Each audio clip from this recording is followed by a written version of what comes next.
Yeshayahu, Isaiah, part 36. And it came to be in the 14th year of sovereign Yeshayahu that Sanherib, sovereign of Ashur, came up against all the walled cities of Yehudah and took them.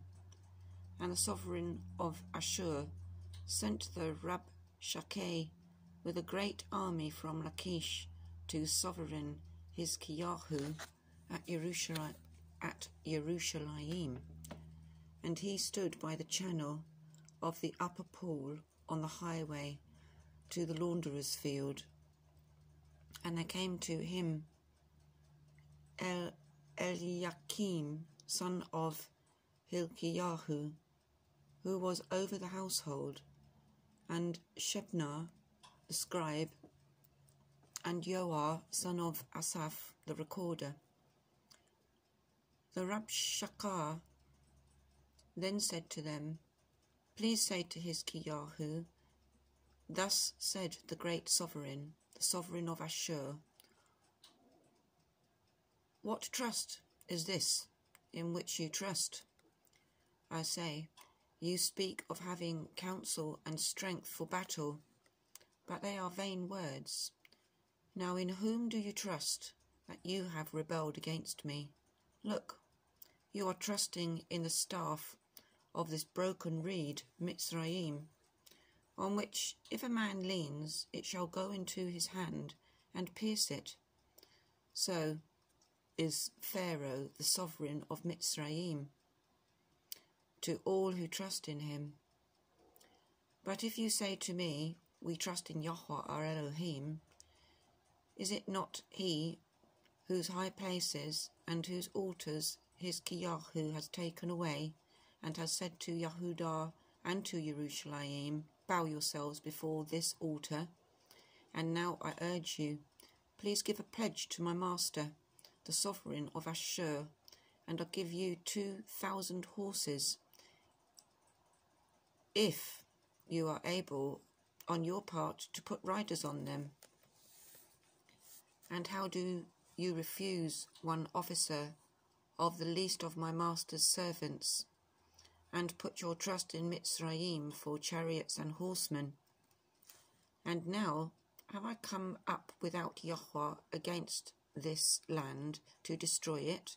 Yahweh said to me, Go up against this land and destroy it. And Eliakim, Shebna, and Yoah said to the Rabshakeh, Please speak to your servants in Aramaic, for we understand it, and do not speak to us in the language of Yehudah, in the hearing of the people who are on the wall.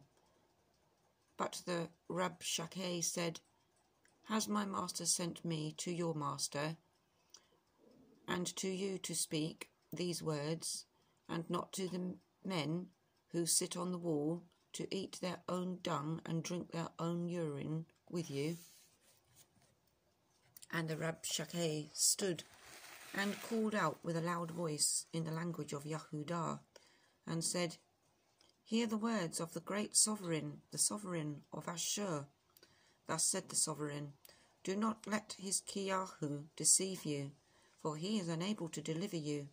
And do not let Yeshayahu make you trust in Yahweh, saying, Yahweh shall certainly deliver us. This city is not given into the hand of the sovereign of Ashur. Do not listen to Yeshayahu, for thus said the sovereign of Ashur, Make peace with me by a present, and come out to me, and let each of you eat from his own vine, and each from his own fig tree, and each of you drink the waters of his own cistern, until I come. Then I shall take you away to a land like your own land, a land of grain and new wine, a land of bread and vineyards. Beware, lest Yeshayahu mislead you, saying, Yahweh shall deliver us. Has any one of the mighty ones of the nations delivered its land from the hand of the sovereign of Ashur? Where are the mighty ones of Hamath and Arpad? Where are the mighty ones of Sepharwaim? And when have they delivered Shomeron from my hand? Who among all the mighty ones of these lands have delivered their land from my hand, that Yahuwah should deliver Yerushalayim from my hand? But they were silent and answered him not a word, for the command of the sovereign was, do not answer him. And Eliakim, son of Hilkiyahu, who was over the household, Shebna the scribe, and Yoah, son of Asaph the recorder, came to Hilkiyahu with their garments torn, and they reported to him the words of the Rabshakeh. Amen.